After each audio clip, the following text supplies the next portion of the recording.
Hello everyone, my name is Colton Seifert, and today I have some tips for you on reading.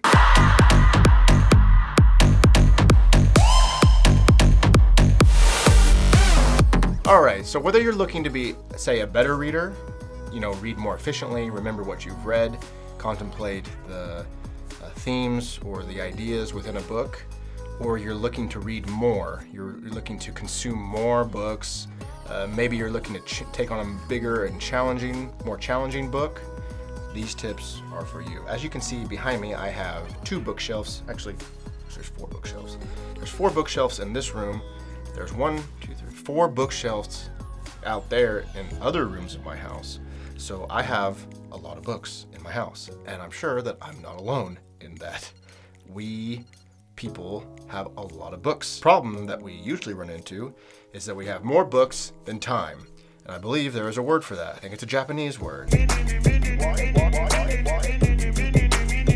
Yes, there it was. That's the word for having too many books and not enough time. So hopefully these tips will help you to solve that problem, or at least mediate it a little bit.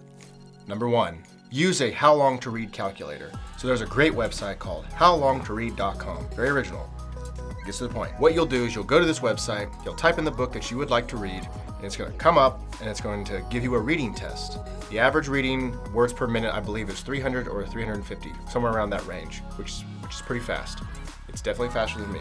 I had to sound them out today, Junior. Anyway, so you're going to go take that reading test, and it's going to tell you that you read, you read this quickly. And then a nice, cool algorithm is going to go through that book and say there's this many pages and this many words, and it's going to break that book down and tell you how long it will take you to read that book. I'm just going to go ahead and do it.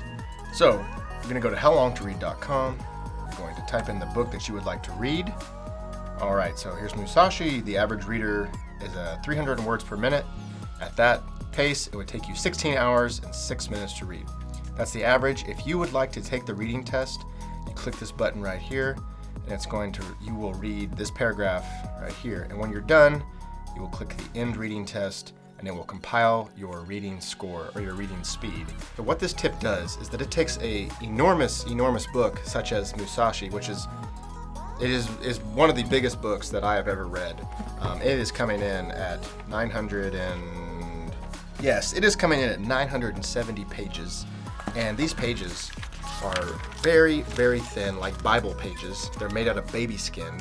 And so sometimes, for myself, as I'll see a book like Musashi on my shelf, and I'll see it and think, oh, I'll just get intimidated. How could I ever read that book? I don't have enough hours in my life to read that book, and then I don't read that book. So when you go to how long to read and you calculate how long it's going to take you to read, say it said 16 hours, so I can break that down and I can say, oh, if I read 1 hour a day for roughly 2 weeks, I can finish that book. Some days I might read slower, some days I might read faster. But roughly speaking, I can read that book in 2 weeks if I dedicate 1 hour per day to that book. So that tip or that tool will help you take on a more challenging read, a longer read perhaps, because you can put a beginning and an ending on that book and say, yes, it is possible to read that. Number 2, drugs. When I say drugs, I mean the good drugs.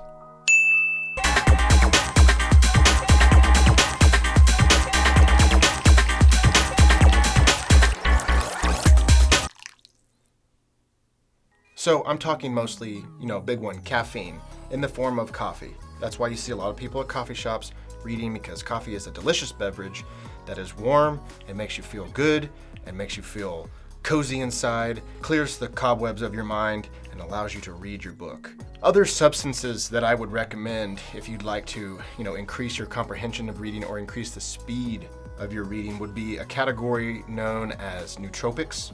Now, nootropics are substances or compounds that are designed to increase your brain capacity, whether it's increased focus, increased memory formation, increased fluidity as far as understanding different ideas back and forth.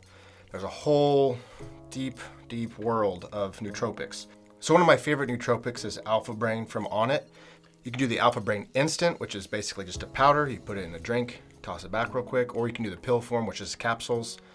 Both work really well. So they help both with focus and memory retention, which are perfect for when you read. Another one that I like to do if it's late at night, I don't want to have a bunch of caffeine, because if I drink caffeine after 5 or 6 p.m., I'm going to have trouble going to sleep. Something I like to do is nicotine gum.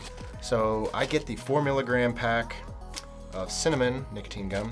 I'll take one of these and I will actually take a scissors and cut it into fourths. So it's 1 milligram per cut, right? And I'll just chew that. It gives me a great boost, specifically late at night, where I need to be sharp for maybe another hour or two before I go to bed, but I don't need to get blitzed on some caffeine. But the world of supplements is endless. It can go on forever. So some of the other things that I recommend is just having a good, well-balanced diet. If you take care of your body, take care of your mind, you're gonna be able to ingest more reading. Number 3, leave your phone out of the room. So there's extensive research that has gone into what happens to the human mind, not only when we use a phone and how all those social media apps are built on gambling psychology, but there is research, there are studies that just by having the phone in the room, in the same room that you are in, if it's your office or if it's in your living room, that it distracts you. Just by it could be turned off, but because of its presence, it distracts you. So take this and get rid of it. I know that in today's age, a lot of us make our living on our phone. So, we do have to be on that constantly, checking email, whatever it is. Maybe you're an influencer, whatever. You gotta be on it. So I understand that might be difficult, but at all possible, if you can keep it out of the room, leave it out of the room. Say it's an hour, say you wanna get an hour of reading in, leave it out of the room, focus completely on your book, get that hour in, and then go check your phone. I guarantee it will help you a lot. Really, I'm sure that we could all use less screen time, whether it's, if we're trying to read or if we're trying to, write our screenplay, or if it's spending time with a spouse or your children or whatever. Just get rid of it. Just use it, don't abuse it. I know it's awesome, smartphones are awesome, but they're taking over our lives. But anyway, tip number 3, get out of the room. Number 4, reading out loud. So this won't increase your speed of reading, but it will increase your retention rate. So there have been studies done where they have scanned the brains of people who were reading silently, a person that was listening to the book, and then a person that was reading out loud. And the person that's reading out loud, their brain is on fire. It is lit up like a Christmas tree. And that is because not only is that person seeing the text and comprehending that, not only are they speaking the text that they are seeing, but they're hearing the text that they're seeing and speaking. So you're engaging your brain in all these different ways, you're engaging all these different senses, and that way you're not really that distracted because you're so focused on the book. But because there's so much stimuli coming from one source, your mind is going to comprehend that better. You're going to be more focused, you're going to be more in the moment with the book. So if possible, read out loud. You could read to your spouse, you could read to your children, you could read to your dog, And especially if you're reading, fiction, it's fun to read out loud. You get to do different voices and get to imagine the world a little bit deeper. So try reading out loud. It'll slow you down a little bit, but it is fun. Number 5, use Audible. Book on tape. I used to listen to book on tapes with my dad on long road trips. It is the audiobook empire, so to speak. So using Audible is going to incorporate some of the previous tips that I've given you. One being how long to read. So on Audible, you can see how long the listen is going to be. I think my longest listen was It by Stephen King. I believe it was like 54 hours. It's a really long listen. But I was able to, think about how long it was going to take me and break it down into, I could listen this much here, and I could see how close I was getting to the end. It was very helpful in that sense. Secondly, you're listening to the book, and so you're engaging a different sense. So you're engaging your hearing. And in that way, you can listen to this book anywhere. If you're doing the dishes, you can be listening to this book. If you're cleaning the house, if you want to go for a walk, if you're driving to work, wherever it is, you're able to listen to this book, which is, very productive for some time, like a commute to work, a 30-minute commute to work. That's very productive to be able to listen to your book and read during that time, especially if you're a really busy person, you might be a parent, you might not have all that much free time. Perfect time to listen. And a lot of times you'll come across really good readers on Audible. The gentleman that did Musashi was fantastic, and the gentleman that did It. Those guys deserve an Oscar. They really heightened the mood for me. They really brought the book to life. So that's another fun way that you can read. Number 6. This tip doesn't really have to do with reading, but I think it's going to help you read more. Pen and notebook. So why pen and notebook? Basically, it's going to help clear your mind. So let's say that you've set some time aside to be able to read, you've left your phone out of the room, you sit down to read, but your mind will not stop. Pen and notebook are going to help solve that. So I just have my pen and my notebook right next to me so that if something comes up, I think, oh, I really need to do the dishes, or oh, I need to call that person. Well, if it's not too immediate, then I can just write it down and it's kind of out of my mind. It's there and I can return to it when I'm done reading. Also, with this pen in particular, it's capable of writing very small, which is great if you want to write in the margins of your book, or if you want to do some underlining to come back at a later time. This pen is perfect for that. It's my favorite pen. Having the notebook right there, you can write down your ideas from the reading. You can write down passages that you might want to come back to, or passages that you want to memorize. You can write down new vocabulary. It's just kind of it's just nice to have that pen and paper right close to you so you can just jot down, get thoughts out of your head, get worries out of your mind, and it clears up your mind so you can focus on your reading. So highly recommend a good journal and a good pen. Number 7, have a place to read. So this tip goes both ways. It's really, really nice to have a designated place to read, kind of like you have a designated place to sleep. When you get in bed, you know that I'm gonna go to sleep, maybe. So if you have a special reading chair or a nook or a room, like I use this room to read. This is my podcast studio / YouTube studio / this is the place that I read. That, like I said, that will prep your body, that'll prep your mind to get into the reading mode. And while you're there, it's just a little bit easier to fall into that mode. Now, the other side of that tip is to read anywhere. If you are in a waiting room at the doctor's office, if you're waiting to pick up a kid from school, your kid.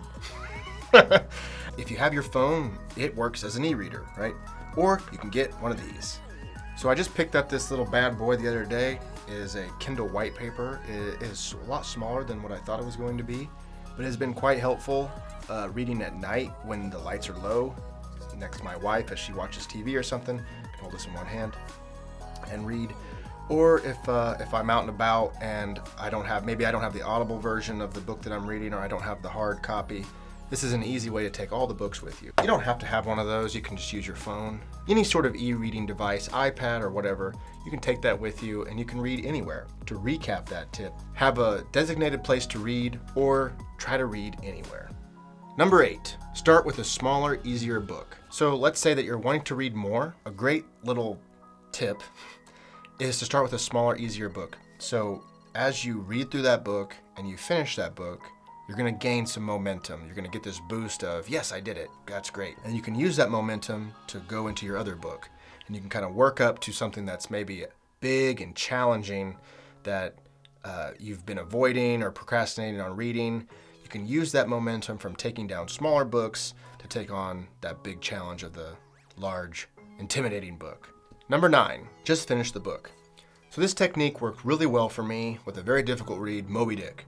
Moby Dick was on my shelf for a long time, and I would see it and I would think to myself, one day I'm going to read Moby Dick, the great American novel. I can't wait. I'm going to read that. And it was just so intimidating that I just never would get around to it. I really kind of thought, when I'm 77 years old, I'll read Moby Dick. And then one day why not now? So I grabbed it and started reading it.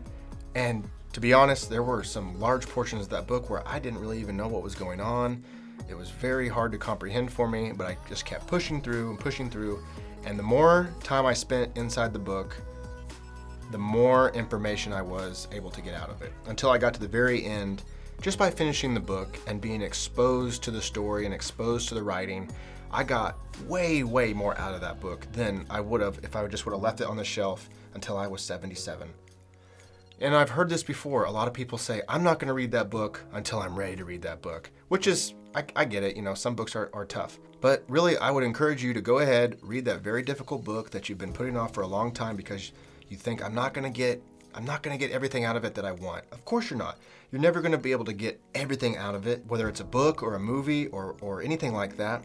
And in fact, every time that you revisit this piece of work, it's going to be different because you're going to be different. So the things that you get out of this book now are not going to be the same things that you get out of that book 10 years from now, 40 years from now, when you're 77. So overall, if you're just exposed to the information It's going to challenge you. It's going to help you grow.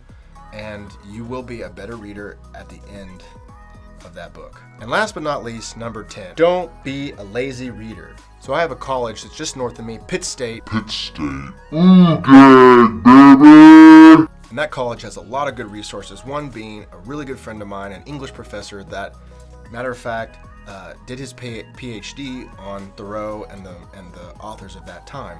So after I read Walden, I was able to get in touch with him, and he met me for coffee, and he basically gave me a free lecture on Walden, and it was absolutely fascinating. He took my mind to places I didn't even know existed with something like Walden or Thoreau or Stephen Crane and all that. And at the end of our conversation, he's like, you need to read this person, this person, this person. And so just by, getting in touch with him and sitting down, I was able to not only increase my understanding of the work that I had just read, but also get pointed in the direction of a lot of new work. So that was cool. But we can use things like Spark Notes. We can use things like Google. You can type in, you can find different essays that have been written on the book. YouTube's a fantastic place to see book reviews, book breakdowns, philosophy of different authors, of different literary movements. I mean, we literally have all of human knowledge at our fingertips.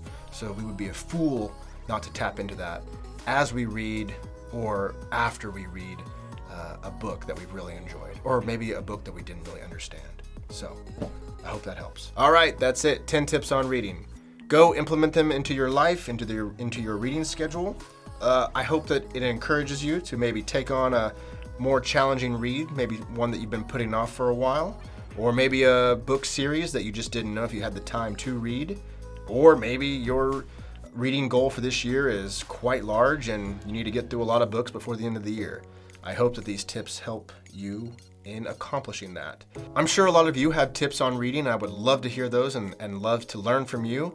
Leave them in the comments below. If there's a particular tip that you like the most, I'd love to hear which one that was. If you enjoyed the video, hit the like button. As long as you're reading and you're taking nootropics and you're making the world a better place, I'm on your team. Like I said, I know I'm not alone. I love reading. You guys love reading. We love books at least. Get to reading, have fun, and I'll see you next time. Peace.